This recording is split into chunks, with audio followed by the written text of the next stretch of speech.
oferecer oportunidades aos organizadores para poder estar aqui expressando o que na verdade ainda não se constitui num projeto pronto, também não é um artigo, é somente um esboço de um projeto que eu pretendo tentar um mestrado, que ainda está em formação. Eu já submeti uma vez pela UFOP, eu fiquei com um excedente, ninguém desistiu, infelizmente eu não tive a nada. Mas é também um momento para eu repensar e nortear um pouco melhor o que de fato eu pretendo fazer na minha pesquisa. Então vamos lá. Primeiramente eu começo o título, né, que muitas pessoas acabam me perguntando. Ouro Preto, uma cidade negra, conhecendo a diversidade de sua raiz religiosa. E eu vou falar da questão da importância da inclusão das religiões brasileiras, eu deveria ter colocado e de matriz africanas ali, porque isso também dá um pano para manga, depois porque eu vou tentando direcionar de quais religiões eu quero tratar. Então a primeira foto que eu tenho ali é de uma igreja católica, a igreja de Santa Efigênia, e que frente a ela está acontecendo uma festa de reinado, né, que é justamente uma tradição de matriz africana. Por que eu coloquei essa foto? Porque muitas das pessoas católicas que frequentam essa igreja encontram linda esta festa, admiram os toques dos tambores, mas quando se fala da relação, da raiz daquela festa, muitos desconhecem e alguns começam a ter preconceito por causa de ser de matriz africana. Daí, o que me motivou a começar a falar sobre essa pesquisa? Aconteceu um fato que para mim foi muito engraçado. O meu filho, há 3 anos atrás, ele é estudante de uma escola municipal da região. A professora muito bacana, altíssima qualidade, mas que neste momento ela fez uma intervenção de uma maneira talvez que precisaria de ser mudado o discurso. Por quê? As crianças chegaram na sala contendo saquinhos de bala e ela pergunta, mas que balas são essas? Eles dizem, é de Cosme e Damião. Ela, de religião evangélica, fala, olha, vocês não podem chupar essa bala. Essa bala, ela tem coisa de macumba, de feitiço. Daí eu perguntei pro meu filho, e aí, o que você fez? Ah, mãe, eu rezei e chupei assim mesmo. Mas e os seus colegas? Alguns jogaram fora, alguns chuparam, e os que queriam jogar fora eu pedi que me desse. E até combinei com eles que de tarde ia ter outra festa, para eles irem comigo, e aí se eles não quisessem, eles podiam me dar. Então, após esse discurso, né? Após esse discurso que ele fez, eu sentei com ele frente ao computador, pedi para ele, pesquise você mesmo, quem foi o Cosme e Damião. Então, o que me motiva a falar dessa questão dentro das escolas? É justamente a identidade das crianças. Porque neste momento, o Ícaro me falou, eu sentei com ele e pude explicar sobre o tema. Mas e se tivesse ali crianças que os pais também tivessem esse hábito de fazer uma festa de Cosme e Damião e ouvisse da professora dessa forma, como ele se caracterizaria, né? Como seria essa formação da identidade dessa criança? Então, eu começo a abordar dentro da nossa história a questão da nossa influência africana, que elas vão desde culturais, artísticas e religiosas. Eu percebo que o fato cultural e artístico, ele é muito mais aceito do que a questão religiosa. E por que disso? Em Ouro Preto, especificamente, nós temos ainda um tradicionalismo muito marcante, nós temos um preconceito e também um anonimato. De onde vem esse anonimato? Parece que quando a gente engaja numa pesquisa, muita coisa começa a chamar a atenção. Então, antes mesmo de vir para essa apresentação, uma semana antes, havia uma senhora de uma certa idade carregando um peso e eu falei, a senhora aceita ajuda? Uma senhora que vive no meu bairro desde que eu nasci. E subindo, conversando com ela, ela parou numa encruzilhada e me disse, espera que eu vou louvar meu santo, saravá meu santo. Aí eu falei, qual que é o santo da senhora? Eu tenho um guia que me acompanha, mas meu santo não sabe das Mercês. Sou muito devota de Nossa Senhora das Mercês. Falei, tá, mas e qual que é a sua religião? Então, eu também sou católica. Então, em momentos nenhum, ela assumiu qual tipo tipo de louvação ela estava fazendo naquele momento. Né? Então as pessoas acabam ficando no anonimato. Elas têm um medo de se dizer, de se autonomear de determinadas religiões. E aí, o que eu pego nisso? Considerando Ouro Preto uma cidade ainda muito tradicional, considerando que eu mexeria num tabu, e dentro de escolas, eu me apoiaria primeiramente na lei, né, de 10.639, que fala da obrigatoriedade do ensino da história e cultura africana nas escolas. Pode ver que é uma lei de 2003, mas que infelizmente a maioria das escolas continuam tratando a questão do negro apenas no dia, né, da consciência negra. Isso acontece até os dias atuais e como um tema isolado. Né? Então, temos muito ainda que avançar sobre o tema.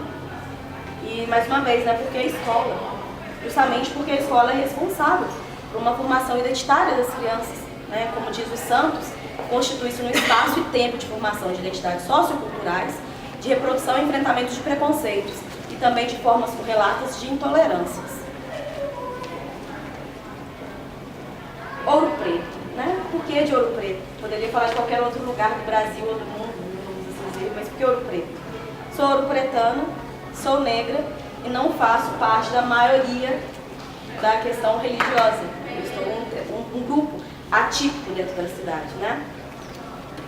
Nós temos a nossa população majoritariamente negra, porque nós somos uma cidade tricentenária que teve no seu período colonial uma forte representação dos negros e nós continuamos a maioria negra. Né? E a falta de conhecimento acaba gerando na população muitos mitos, estereótipos e preconceitos que muitas das vezes ainda vêm do século XVIII. Então as pessoas continuam repetindo conhecimentos que vêm do século XVIII, então não procuram saber de fato na atualidade, elas só repetem o que a história dizia antigamente, no período colonial. As religiões, né? Gostaria de falar um pouco nesse projeto em relação à Umbanda, porque é uma religião brasileira e de matriz africana, que tem um grupo representativo dentro da cidade há 18 anos. Mesmo tendo há 18 anos, é um grupo ainda pouco conhecido, mas pelos poucos que conhece, já é muito olhado de uma forma pejorativa, já é muito discriminado. E do outro lado, falaria do Santo Daime, né, que é uma religião brasileira, da qual faço parte, e que também tem representatividade já dentro da cidade, não só de um, mas de dois, antigamente de 3 grupos, que também é algo pouco conhecido entre a população, mas os poucos que conhecem também conhecem de uma forma pejorativa. Né? Então nós temos um grupo de concentração que as pessoas não sabem do que se trata, mas muitos já fazem grandes especulações sobre o que se acontece nos rituais das concentrações.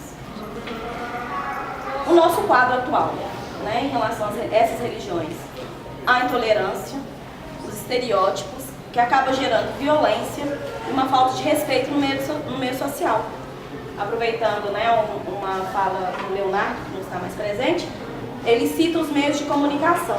Nós vemos os meios de comunicação divulgando muito essa questão do preconceito, quando chega a ser um fato muito já de vida ou morte, né, como já tem várias pessoas que sofreram preconceito de uma forma mais radical, de ser até mesmo agredidos. Tem também a questão do meio de comunicação, quando surge a oportunidade de falar sobre essas religiões, a forma que eles falam, às vezes, também é de uma forma pejorativa.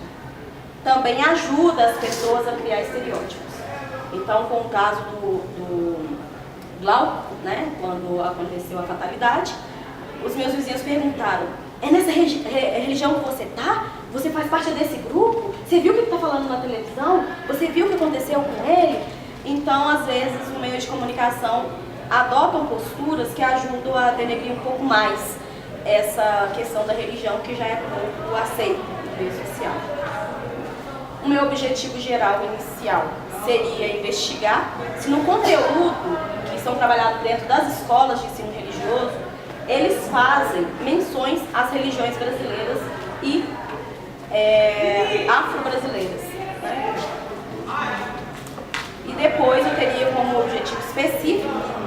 averiguar a aceitação dos professores e alunos sobre essas religiões, né? Porque o professor, afinal, ele vai ser um norteador ali do tema, né? Depois, destacar, né, o papel fundamental que a escola exerce nessa questão da formação de combater a intolerância. E também ver se essas pessoas que são as crianças, filhos de pessoas praticantes dessas religiões, se eles podem se assumir naquele espaço que eles estão ou não, né? Verificar também, se aconteceu uma orientação dos professores para estar abordando esses temas. Porque se a pessoa partir somente do que ela acredita, sem ter tido uma formação, ela pode estar tendo um tipo de influência pessoal no que ela está dizendo, e o que às vezes ajuda a aumentar o preconceito. Gostaria também de conhecer o material didático que eles utilizam nas aulas de ensino religioso. Qual que seria o procedimento que eu pretendo realizar, né? A análise do material didático já foi falado. Observar se nessas aulas os alunos eles são somente ouvintes ou se eles podem participar, se eles podem opinar, se eles podem perguntar sobre o tema e realizar uma pesquisa qualitativa. Porque ver se essas pessoas, essas crianças que estão aí, elas são conhecedoras, são participantes dessas religiões ou não, porque eu estava fazendo um estágio de pedagogia e quando foi abordado o tema afro, o tema dos negros, a questão do candomblé, mas os demais não tinham conhecimento de religiões de matriz africana. E para finalizar, né, eu peguei uma frase da Valéria, que ela diz: o que estamos querendo trabalhar é, ao mesmo tempo, negar a padronização e também lutar contra todas as formas de desigualdade e discriminação presentes na nossa sociedade. Nem padronizar e nem desigualdade. A igualdade que queremos construir assume o reconhecimento dos direitos básicos de todos.